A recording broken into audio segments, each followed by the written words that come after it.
எந்த ஒரு நோயுமே கஷ்டமுமே படிப்படியாக நம் கண் முன்பாக அது பெரிதாகி வளர்ந்து தாங்க முடியாத அளவுக்கு வருகிறது. பிரச்சனைகள் கூட ஆரம்ப முதலாக சிறிதாக ஆரம்பித்து நம்முடைய வாயின் காரணமாக அந்த பிரச்சனையை பெரிதாக்கி பின்னர் அதற்காக பஞ்சாயத்து சண்டை சச்சரவு என்று ஆகி இறுதியில் தீர்க்க முடியாமலே போகிறது. அந்த நேரத்தில் நாம் இந்த தொந்தரவு நீங்க வேண்டுமே என்று எண்ணுகின்றோம். இது முதலிலேயே இருந்தது. ஆரம்ப காலங்களிலேயே ஒரு சின்ன கஷ்டம் வரும்பொழுது உங்களுடைய மனதில் இது வேண்டாம் என்று இறைவன் அறிவித்த ஒரு சொல். அதனை நாம் புறக்கணிக்கின்றோம். சிறிய கஷ்டம்தான் என்று. அந்த தொந்தரவுகள் வளர்ந்து வருகின்றன. சச்சரவுகள், சண்டைகள், பிரச்சனைகள் வளர்ந்து வருகின்றன. இப்பொழுதும் கூட நாம் இறைவனுடைய வாக்குகள், உங்களுடைய உள்ளத்தில் இருக்கக்கூடிய அந்த வாக்குகள் சுகமாக வேண்டும், இந்த பிரச்சனைகள் தீர வேண்டும் என்று இருக்கின்றது. ஆனால் நாம் அதனை காது கொடுத்து கேட்பதில்லை.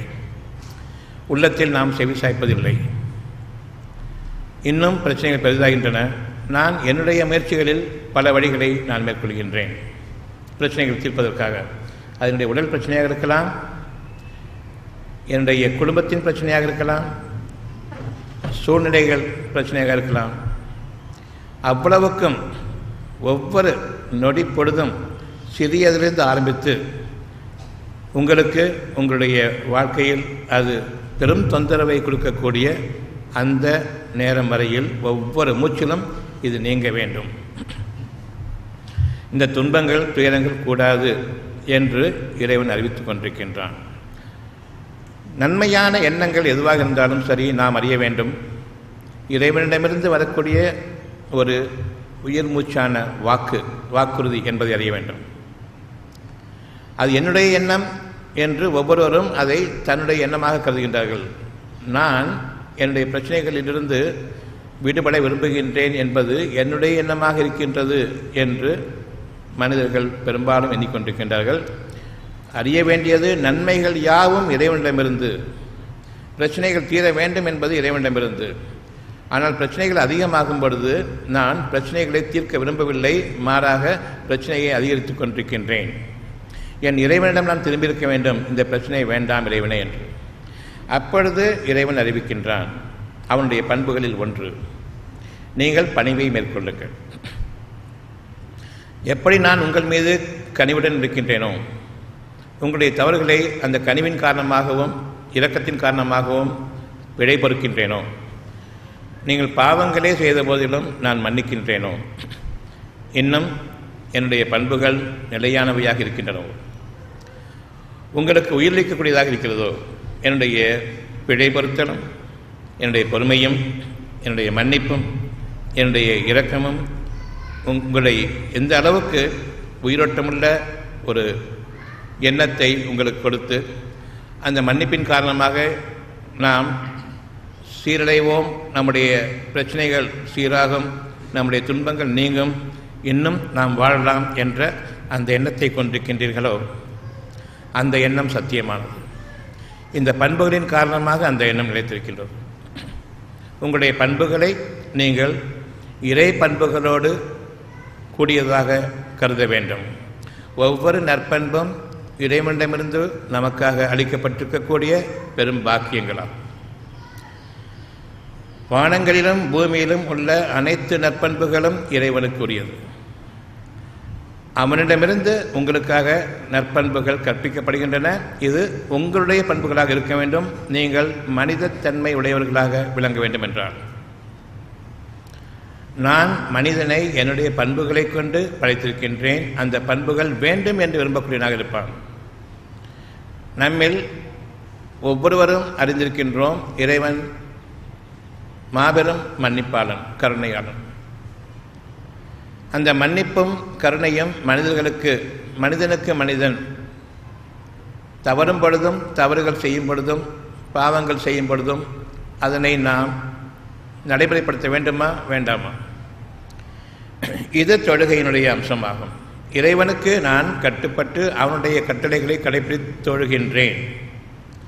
அவனுடைய கட்டளைகள் எல்லாம் அழகானது. அவனுடைய உதவி வேண்டுமென்றால் நாம் இறைவனுக்கு நெருக்கமாக ஆக வேண்டுமென்றால், நம்முடைய பிரார்த்தனை அங்கீகரிக்கப்பட வேண்டும் என்பது நம்முடைய ஆத்மார்த்தமாக எண்ணமாக இருக்குமானால், நாம் அவனுடைய பொருத்தத்திற்கு செயல்பட வேண்டும். நம்முடைய குணங்களை கொண்டு நம்முடைய குணங்கள் இறைவனுடைய குணங்களோடு ஒத்திருக்க வேண்டுமே தவிர இறைவனுடைய குணங்களுக்கு வேறுபட்டு இருக்கக்கூடாது.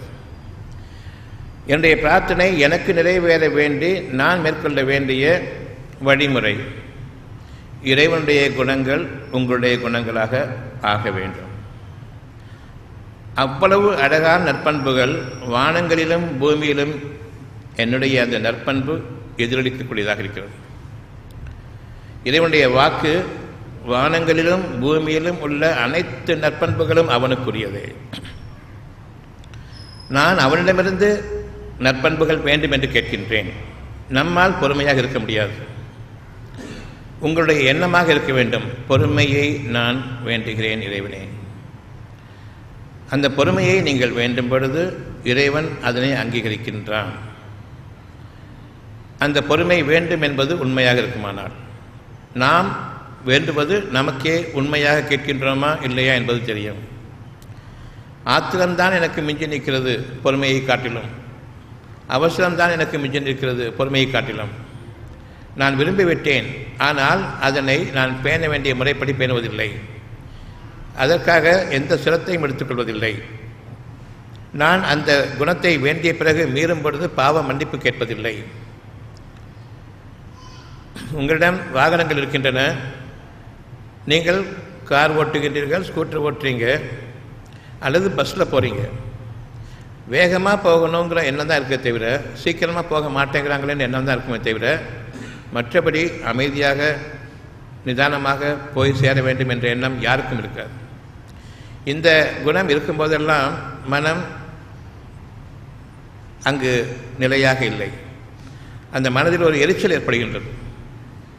என்னடா பிரயாணம் இது என்று. அந்த எரிச்சல் ஏற்படும் பொழுது நான் பொறுமையை காட்டிலும் அவசரத்தை மேற்கொண்டு அந்த அவசரத்தில் நான் வாழ விரும்புகின்றேன். இறைவன் எனக்காக அளித்திருக்கிற பொறுமையை நான் கடைபிடிக்கவில்லை என்பதை நாம் அப்பொழுது அறிய வேண்டும். இது என்னுடைய உலக வாழ்க்கையின் பல விதங்களிலும் பல கோணங்களிலும் என்னுடைய உலக வாழ்க்கையினுடைய பல அம்சங்களிலும் இது பிரதிபலிக்கும்.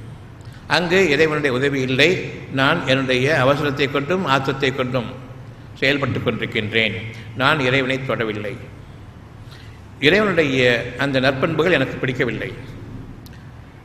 இறைவனுக்கும் அதை கவனிக்க முடிகிறது.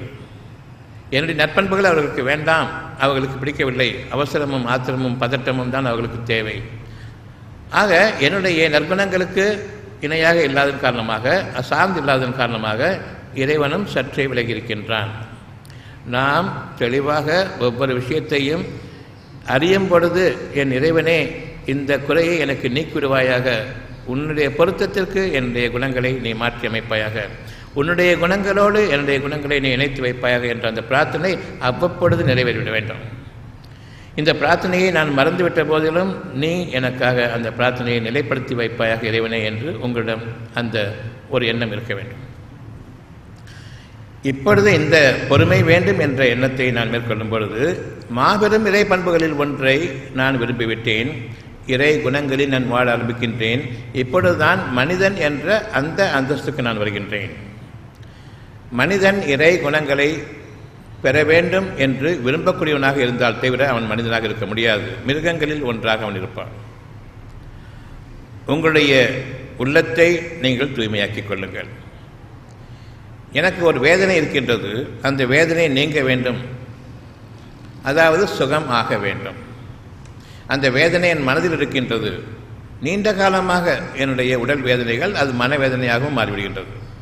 மனம் விரக்தி அடையக்கூடிய அளவுக்கு ஆகிவிடுகின்றது. முதலிலேயே அது மனவேதனை தான், நாம் அது உடல் வேதனையாக கருதினோம். அது அதிகமாகி பெரிதாகி தாங்க முடியாத அளவுக்கு போகும்பொழுது மனவேதனையாக மாறுவதையும் கவனிக்கின்றோம். அந்த மனவேதனையை நீங்கள் பார்ப்பீர்களானால் அந்த மனவேதனை உடல் வேதனை, இந்த இரண்டில் மனவேதனை இன்னும் பெரிதானது உடல் வேதனையை காட்டிலும். இப்பொழுது நான் மிகவும் கஷ்டப்படுகின்றேன் என்றால் மனவேதனையின் காரணமாக கஷ்டப்படுகின்றேன். இது எப்பொழுது போகுமோ அல்லது போகாதோ, நான் எப்பொழுதும் இந்த துன்பத்தில் வாழ வேண்டுமோ என்று மனம் நாளைய வாழ்க்கையை பற்றி இன்று வேதனைப்படுகின்றது. உங்களுடைய உள்ளத்தை எந்த நேரமும் சராசரியாக கவனிக்காமல் அதை ஒரு சிரத்தையோடு கவனிக்க வேண்டும். உள்ளத்தில் என்ன நிகழ்கின்றதோ அது உங்களுடைய வாழ்க்கையினுடைய பிற்காலத்தில் பிரதிபலிக்கக்கூடிய ஒரு சத்திய வாக்காக இருக்கின்றது என்பதை நாம் இப்பொழுது பார்க்க வேண்டும். சுகமாக வேண்டும் என்ற ஒரு எண்ணம் உங்களுடைய மனதில் இருக்கின்றது, வலியோ வேறு எங்கோ இருக்கின்றது. ஆனால் உள்ளம் சொல்கின்றது நீங்கள் சுகமாக வேண்டும். உள்ளத்தில் இருக்கின்றது எங்கோ இருக்கக்கூடிய வலி இங்கு வலிக்கின்றது. எங்கு வலி அதிகமாக இருக்கின்றது? என்னுடைய மனதில். அப்படி என்றால் நீங்கள் பார்க்கக்கூடிய வெளியுறுப்புகளில் வலி இல்லை, உண்மையிலேயே உங்களுடைய மனதில் இருக்கக்கூடிய வலி முக்கியமானது. அந்த வலி நீங்கினால் தவிர உங்களுடைய உடல் உறுப்புகளில் இருக்கக்கூடிய வேதனை நீங்காது. அந்த வலி நீங்க வேண்டுமென்றால் அதனை நீக்குபவன் யார்? உங்களுடைய உள்ளத்தை சுகமாக்குபவன் யார்? அந்த அமைதிப்படுத்துபவன் யார்? பொறுமையை யார் மேற்கொண்டிருக்கின்றார்களோ அவர்களுக்கு அந்த அமைதி என்றென்றும் உண்டு. எனக்கு அமைதியை கொடு இறைவனே என்று கேட்கின்றோம். இறைவன் சொல்கின்றான், எனக்கு இன்னொரு பெயரும் இருக்கின்றது, உங்கள் மீது நான் பொறுமையாளன். அப்படியென்றால் பொறுமை என்ற குணம் உங்களுக்கு வேண்டாமா? அந்த பொறுமையை நீங்கள் மேற்கொள்ளாத வரையில் அமைதி என்ற குணமும் கிடையாது. இந்த இரண்டும் இல்லாத நிலையில் வேதனை உங்களுடைய மனதை பிடிக்கும். வேதனை இருக்கும் காலமெல்லாம் அமைதியும் பொறுமையும் இல்லாத நேரத்தில் வேதனை இருக்கின்றது என்றால் அந்த வேதனை இருக்கும் நேரமெல்லாம் உங்களுக்கான முன்னறிவிப்பு, நீங்கள் எந்த கஷ்டத்தில் இருக்கின்றீர்களோ அது அதிகமாக போகிறது. அல்லது எதனை எதிர்பார்த்திருக்கின்றீர்களோ, இன்று கஷ்டமில்லை எதிர்பார்த்திருக்கின்றீர்களோ அது நிகழப் போகின்றது. அவசரப்பட்டு முடிவு செய்யாதீர்கள், எனக்கு இது நிகழ்ந்துவிடும் என்று நீங்கள் உங்களுடைய எண்ணங்களில் அவசரப்பட வேண்டாம். அதற்கு முன்பாக இறைவனுடைய வாக்கு இருக்கின்றது, குணமாகுங்கள் என்று. இறைவனுக்கு இன்னொரு பெயர் வாக்குறுதி அளிப்பவன். ஒவ்வொரு நற்பண்பும் நீங்கள் மிகையாக பார்ப்பீர்களானால் அது இறைவனிடம். அவனிடம் நீங்கள் கேளுங்கள். நானும் வாக்குறுதிகள் மீறக்கூடாது. இந்த உலகத்தில் சச்சரவுகளுக்கு காரணம் இறைவனோடு எனக்கு இருக்கக்கூடிய வாக்குறுதியை நான் மீறினேன், இறைவனுக்கு விரோதமாக. உங்களுடைய வியாபாரங்களில் பொய் சொல்லாதீர்கள் என்று இறைவன் கூறுகின்றான். ஆனால் பொய் சொல்லாமல் வியாபாரம் எப்படி நடக்கும் என்று நான் மனிதர்கள் மூலமாக கற்றுக்கொண்டேன். கொஞ்சம் சூதுவாது இருக்கத்தான் வேண்டும் என்று. நயவஞ்சகத்தையும் நம்பிக்கை துரோகத்தையும் நிச்சயமாக இறைவன் அங்கீகரிப்பதில்லை. நீங்கள் உண்மையிலேயே சமாதானத்தையும் சாந்தத்தையும் விரும்புகிறீர்கள். ஆனால் உங்களுடைய மனதிற்கு நீங்கள் வாக்குறுதி அளித்தால் அந்த வாக்குறுதியை முழுமையாக நிறைவேற்றுங்கள். இறைவனுடைய அனுமதியை கொண்டும் அவனிடம் நீங்கள் பிரார்த்திப்பதை கொண்டும். நாம் இறைவனோடு செய்து கொண்ட வாக்குறுதிகள், ஒன்று, நீங்கள் உண்மையை பேச வேண்டும். அதனால் பாதிக்கப்படக்கூடியவர் நீங்களாக இருந்தாலும் சரி, நிச்சயமாக நீங்கள் உண்மையை பேசும் பொழுது உங்களை பாதுகாக்க உங்களுடைய இறைவன் போதுமானவன். அவனுடைய பெயர் பாதுகாப்பவன். அந்த பாதுகாப்பவன் மீது அவனுக்கு நிகராக பாதுகாப்பவன் இல்லை என்ற அந்த உணர்வை கொண்டு இதனை நீ எனக்கு உறுதிப்படுத்தி கொடுப்பாயாக இறைவனே. உன்னுடைய பண்புகள் ஒவ்வொன்றையும் நான் நம்பிக்கை கொள்ள வேண்டும். நம்பிக்கை அளிப்பவன் அவனுடைய பெயர். நம்பிக்கை அளிப்பவனே என்று நீங்கள் அவனை அடையுங்கள். என்னென்ன உங்களுடைய தேவையாக இருக்கின்றதோ அவ்வளவுக்கும் அவன் ஒருவன் தான். தேவைகளை, அந்த பண்புகளை கொண்டு அடையுங்கள். அந்த பண்புகளில் உங்களுக்கு அறிவின் ஆற்றல், அவன் உங்களுக்கு பொறுமையை தருவதோடு அறிவின் ஆற்றலையும் ஞானங்களையும் அதிகரிக்கின்றான். அந்த வசனத்தினுடைய இறுதியானது, அவன் மிகைத்தவன் ஞானம் மிக்கவன். நான் உண்மையை கூறும் பொழுது அந்த உண்மையின் காரணமாக நான் பாதிக்கப்படப் போகின்றேன் என்று அறிந்திருந்தும் இறைவனுக்காக யார் உண்மையை கூறுகின்றீர்களோ அந்த உண்மையின் காரணமாக எதனை பயந்தீர்களோ அது நடக்கப் போவதில்லை. அவன் மிகைத்தவன். அவனை நீங்கள் போற்றியதன் காரணமாகவும் அவனுடைய பண்புகளை நீங்கள் ஏற்றுக்கொண்டதன் காரணமாகவும். உனக்கு நிகராக பாதுகாப்பளிப்பவன் இல்லை, நீ மிகைத்தவன். எந்த விதத்தில் பாதுகாப்பாய் என்ற அந்த மாபெரும் ஆற்றலும் ஞானமும் உனக்கு நிகராக எவனுக்கும் கிடையாது. ஆகவே ஞானங்களில் மிக்கவன். மிகைத்தவனும் ஞானம் மிக்கவனுமாகிய அந்த இறைவனுடைய ஆற்றல் உங்களுக்கு வேண்டும். அவன் புறமிருந்து இது உங்களுடைய தேவையாக இருக்குமானால் பொறுமையை கொடு இறைவனே, அமைதியை கொடு. உங்களுடைய உள்ளங்களில் கெட்டதை நாடி கெட்டதற்கு நீங்கள் முந்திக்கொண்டு இவ்விதமாக நடந்துவிடும் என்று இப்பொழுதே உங்களுடைய மனதில் எழுதி கொள்ளாதீர்கள். நிச்சயமாக அந்த கேட்டு நிகழக்கூடாது என்று அறிவித்திருக்கும் பொழுது உங்களுடைய அறிவை கொண்டு நீங்கள் இப்படித்தான் நிகழும் என்று இருக்கும் பொழுது நீங்கள் அவனையும் மிகைத்தவனாகிவிட்டீர்கள். கேடுகளை நம்புவதும் ஒரு அறிவுதானா? நிச்சயமாக கேடுகளை நம்புவது என்பது அறிவாக இருக்க முடியாது. நன்மைகளை நம்புவதற்கு அறிவு வேண்டும். என் இறைவனே, நல்லறிவை நீ அளிப்பாயாக. அவனுடைய பண்புகள்: நல்லறிவு கொடுப்பவன், அறிவை புகட்டுபவன். அவனுடைய பண்புகளில் உள்ளது. எந்த நன்மையாக இருந்தாலும் சரி, அது உள்ளத்திற்கு நன்மையாக அமையக்கூடிய ஒரு அவனுடைய அடைச்சொல்லாக இருக்கும். உங்களுடைய தேவைகளில் அவனுடைய பெயர் இருக்கிறது என்பதை இப்பொழுது நீங்கள் அறியுங்கள். உங்களுடைய நாள் நேரம் எல்லாம் இப்பொழுது துவங்க ஆரம்பிக்கிறது. இந்த பண்புகளை கொண்டு நான் வாழும் பொழுது உங்களுடைய இறைவனிடம் நீங்கள் கேட்க வேண்டும், என்னுடைய குறைகளை எனக்கு நீ அறிவிப்பாயாக. இறைவன் கூறுகின்றான், பல குறைகள் இப்பொழுதே உங்களிடம் இருக்கின்றது, நீங்கள் அதற்காக பாவ மன்னிப்பு தேடுங்கள் என்னிடம். இன்னும் நீங்கள் உங்களை திருத்திக் கொள்ளும் விதமாக என்னிடம் திரும்புங்கள். எது வேண்டாம் எது வேண்டும் என்பதற்கு நன்மைகளை நீ எங்கள் மீது நிறைவேற்றுபவனும் தீமைகளை எங்களை விட்டும் நீக்குபவனும். நீயே தூய்மையானவன், வாக்குறுதிகள் மீறாதவன். அவனே நீங்கள் அதிகமாக நினைவு கூற வேண்டியிருக்கின்றது. ஒவ்வொரு முறையும் நாம் நினைவு கூறும் பொழுது வர இருக்கக்கூடிய அவ்வளவு தீமைகளும் நம்மை விட்டு நீங்கிவிட்டன. அந்த கவலைகள் எல்லாம் நீங்கிவிடும். உள்ளத்தில் பொறுமை ஏற்படும், அமைதியும் ஏற்படும். கவலைகள் இல்லாத, நாளைய வாழ்க்கை பற்றி கவலை இல்லாத ஒரு சூழ்நிலை என்று இருக்கும் பொழுது நான் அமைதியாக இருக்கின்றேன். மற்றவர்களுக்கும் அந்த அமைதி நிச்சயமாக உண்டு. என் புறமிருந்து கோபமோ ஆத்திரமோ கிடையாது, பதட்டமோ அவசரமோ கிடையாது. இது இறைவனுடைய பாக்கியங்களில் நாம் இருக்கின்றோம் என்பதனுடைய அடையாளம். இப்பொழுது அவனே படைப்பை துவங்குகின்றான். உங்களை எப்படி படைத்தானோ அந்த படைப்பினுடைய மேன்மையில் இப்பொழுது நான் துவங்க ஆரம்பிக்கின்றேன் உங்களுடைய வாழ்க்கையை. அவனே படைப்பை துவங்கினான் என்பதில்லை, என்றோ துவங்கிவிட்டான், இப்பொழுது நடந்து கொண்டிருக்கிறது என்பதில்லை. துவங்குகின்றான் உங்களுக்காக வேண்டி. ஒரே ஒரு நற்பண்பை நீங்கள் விரும்பும் பொழுது புதிய படைப்பாக துவங்குகின்றான். உதாரணமாக, நான் பொறுமையை வேண்டுகின்றேன். இன்று இந்த நிமிடம் நீங்கள் புதிய படைப்பு. மனதை கொண்டுதான் மனிதன், மனதை கொண்டுதான் நான் வாழ்வதும், மனதை கொண்டுதான் நான் விரக்தி அடைந்து என் வாழ்க்கையை முடித்துக் கொள்வதும். அந்த மனதில் ஒரு நன்மையை வேண்டும் பொழுது ஒரு புதிய படைப்பாக நீங்கள் உருவாக இருக்கின்றீர்கள். நிச்சயமாக நீங்கள் என்றோ பிறந்து இன்று 30 வயது 40 வயது ஆகிவிட்டது என்ற இன்றைய படைப்பாக, என்றோ படைந்து விட்டதனுடைய ஒரு தொடர்ச்சியான வாழ்க்கையாக நீங்கள் எண்ணிக்கொண்டிருக்கின்றீர்களே, அப்படி கிடையாது. இன்று புதிய வாழ்க்கை, இந்த நிமிடம் புதிய வாழ்க்கை. அடுத்த நிமிடத்தில் இன்னொரு பண்பை நான் இறைவனிடமிருந்து வேண்ட விரும்புகின்றேன் என்று இருக்கும் பொழுது என்னுடைய படைப்பினுடைய அந்தஸ்து, தகுதி இன்னும் ஒரு படி மேலே இருக்கிறது. இறைவனுடைய நற்பண்புகள் அவ்வளவும் மனிதனுக்கு அத்தியாவசியமான, அவனுடைய வாழ்க்கைக்கு மிக அழகான தேவையாகவும், அவனுடைய வாழ்க்கையில் எந்த துன்பமும் தீண்டாத ஒரு வாழ்க்கை வாழ்வதற்காக வேண்டி மாபெரும் இறை ஆற்றலோடும் இறைவனுடைய மிகைத்தவனாகிய அவனிடமிருந்து இருக்கக்கூடிய ஒரு பாதுகாப்புடனும் உதவியுடனும் நம்முடைய வாழ்க்கை ஆரம்பமாகும்.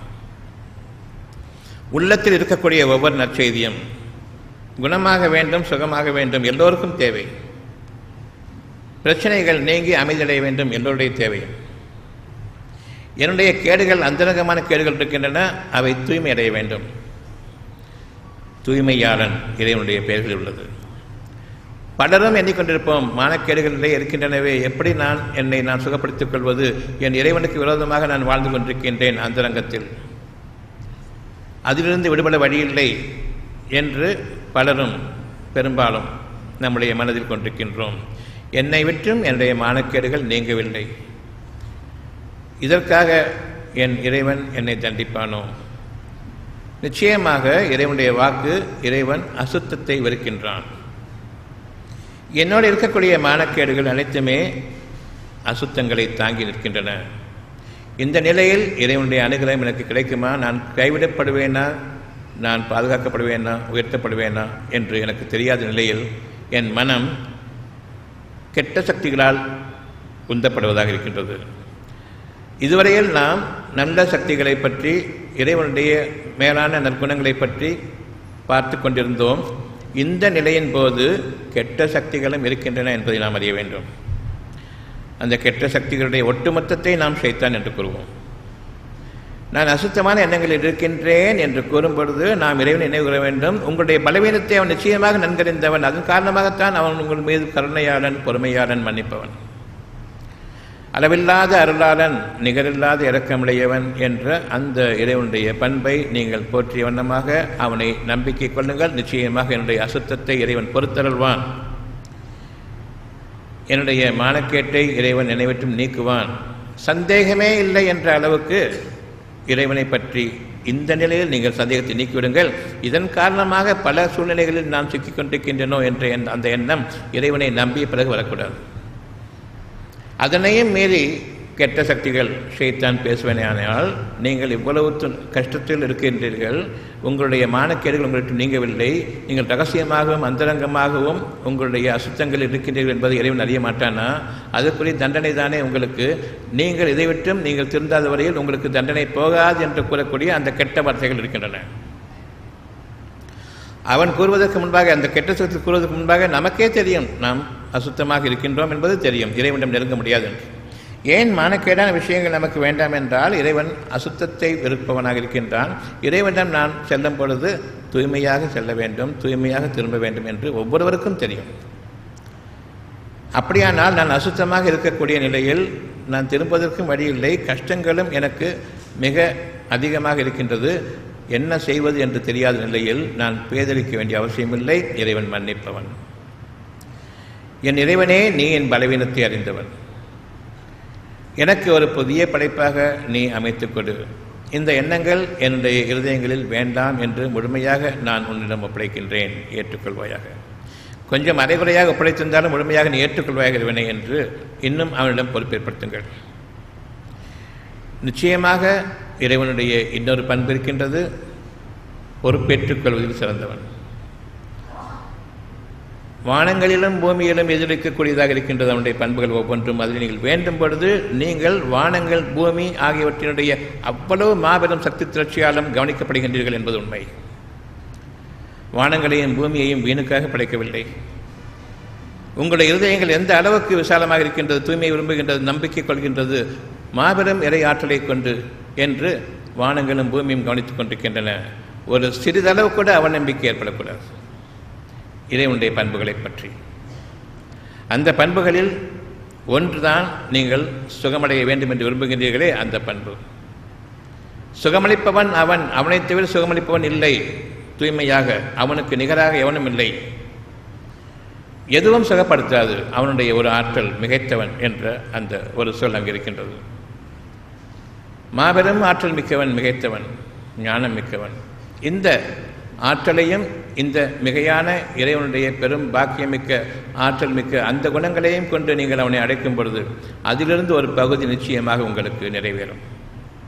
உங்களுடைய உள்ளத்தில் தன்னுடைய பாக்கியத்தை கொண்டு ஆற்றலை உங்களுக்கு அதிகரிக்கின்றான்.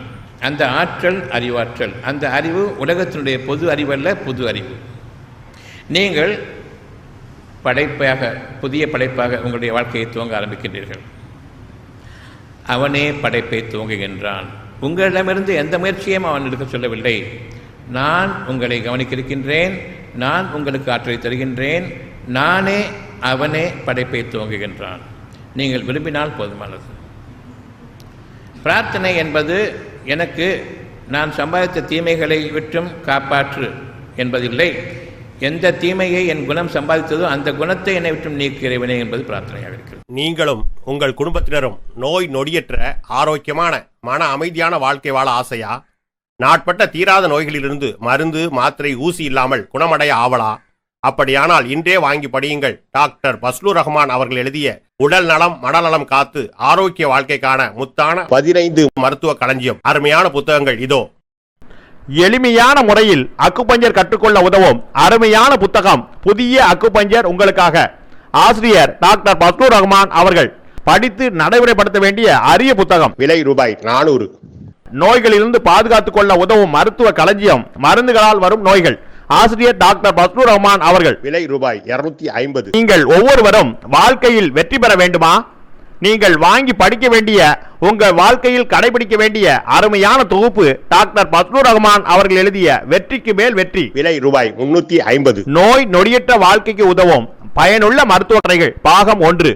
ஆசிரியர் டாக்டர் பஸ்லூர் ரஹ்மான் அவர்கள் ரூபாய் 250. பெண்களே உங்களுக்காக, நிச்சயமாக ஆண்களுக்கும் எண்ணற்ற ஆண் பெண் இருபாலருக்கும் ஏற்படும் மருத்துவ கேள்விகளுக்கு விடை காண, மேலும் பெண் குழந்தைகள் பிறந்தது முதல் அவர்களுக்கு மனமாகி குழந்தைகள் பிறக்கும் வரை ஏற்படும் அனைத்து விதமான சந்தேகங்களுக்கு தீர்வு காண உதவும் மருத்துவ பொக்கிஷமான இப்புத்தகம் நீங்களும் படித்து உங்கள் வருங்கால சந்ததிகளுக்காக பாதுகாத்து வைக்க வேண்டிய மருத்துவ களஞ்சியம். பெண்களே உங்களுக்காக, நிச்சயமாக ஆண்களுக்கும். ஆசிரியர் டாக்டர் பஸ்லூர் ரஹ்மான் அவர்கள். விலை ரூபாய் 250. டாக்டர் பஸ்லூர் ரஹ்மான் அவர்கள் எழுதிய இறைவழியில் இனிய சுகப்பிரசவம். விலை ரூபாய் 400. டாக்டர் பஸ்லூர் ரஹ்மான் அவர்கள் எழுதிய நோய் நொடியற்ற வாழ்க்கைக்கு உதவும் மருத்துவ கட்டுரைகள் பாகம் 2. விலை ரூபாய் 250. மருந்து மாத்திரை ஊசி இல்லாமல் நோய்களிலிருந்து தப்பிப்பதற்கும் ஒவ்வொரு குடும்பத்திலும் இருக்க வேண்டிய அருமையான புத்தகம் தான் நீங்களும் அக்குபஞ்சர் டாக்டர் ஆங்கள். விலை ரூபாய் 250. வாழ வழிகாட்டும் அற்புதமான புத்தகம் தான் டாக்டர் பஸ்லூர் ரஹ்மான் அவர்கள் எழுதிய இறைவழி மருத்துவம் பயனளிக்க இறைவனை பிரார்த்திப்பது எப்படி. விலை ரூபாய் 250. இறைவழி மருத்துவம் பாகம் 1. ஆசிரியர் டாக்டர் பஸ்லூர் ரஹ்மான் அவர்கள். விலை ரூபாய் 200. இறைவழி மருத்துவம் பாகம் 2. ஆசிரியர் டாக்டர் பஸ்லூர் ரஹ்மான் அவர்கள். விலை ரூபாய் 250. பிபி டயபெட்டிஸ் நோயாளிகளே உங்கள் நலனுக்காக. மேலும் டயபெட்டிஸ் பிபி பற்றி இன்னும் அறிந்து கொள்ள, நமக்கும் நம் சந்ததிகளுக்கும் டயபெட்டிஸ் பிபி நோய் வராமல் காத்துக்கொள்ள உதவும் அற்புத நூல்தான் டாக்டர் பஸ்லூர் ரஹ்மான் அவர்கள் எழுதிய பிபி டயபெட்டிஸ் நோயாளிகளே உங்கள் நலனுக்காக. ஒவ்வொரு வீடுகளிலும் அவசியம் இருக்க வேண்டிய நூல்தான் பிபி டயபெட்டிஸ் நோயாளிகளே உங்கள் நலனுக்காக. விலை ரூபாய் 250. டாக்டர் பஸ்லூர் ரஹ்மான் அவர்கள் எழுதிய எப்படி கற்றோம். விலை ரூபாய் 350. மேற்கண்ட 15 புத்தகங்களை வாங்க தொடர்பு கொள்ளுங்கள். Health time publication, Chennai. Cell number 9840498898 மற்றும் 87784477788.